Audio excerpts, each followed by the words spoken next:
This past weekend marked a grim anniversary in Charlotte. It's been 1 year since a repeat offender brutally killed a 23-year-old Ukrainian refugee on a commuter train. Yeah, so tragic. And now her family is taking the city of Charlotte to court over what they call a cascade of security failures left her exposed to a killer who never should have been on that train in the first place. Newsmax crime correspondent Jason Mattera has the details for us. Jason. Yeah, Mark, Charlotte, remember that Iryna Zarutska had just finished a shift at a local pizzeria and was riding home on Charlotte's light rail when surveillance video captured DeCarlos Brown Jr. stabbing her in the neck without warning. Her death sparked nationwide outrage over how a deranged man with a long rap sheet was free to begin with. But 1 year later, Iryna's family says the failures didn't end with the courts that let him out. They extended to the train itself. According to a newly filed wrongful death lawsuit by Iryna's uncle against the city, Charlotte contracted with a private security firm to provide up to 39 armed officers for transit protection, which itself was a 40% drop in the number of armed personnel.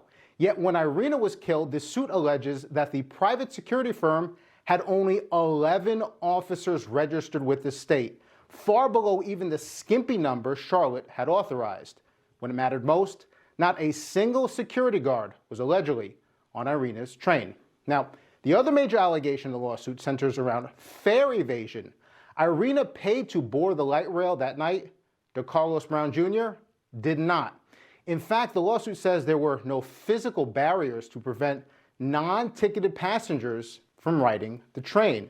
With no gates or turnstiles, anyone can simply walk aboard without ever showing a valid ticket. And the lawsuit says that DeCarlos Brown Jr. did exactly that. To Chet Effler with the North Carolina Fraternal Order of Police, the fare evasion represents a critical security checkpoint that Charlotte surrendered before Iryna's killer ever reached that platform. Fare enforcement isn't about nickel and diamond riders. It is the first and most basic layer of knowing who's on your system. And when you stop enforcing that, you lose the ability to keep problem riders off the platform in the first place. That's a policy choice.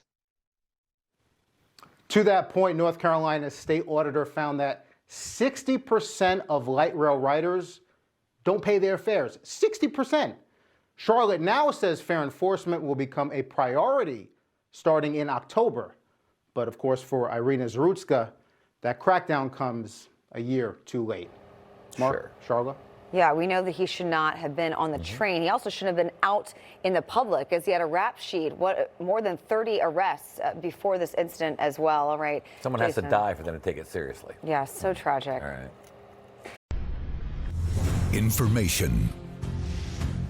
Truth is freedom.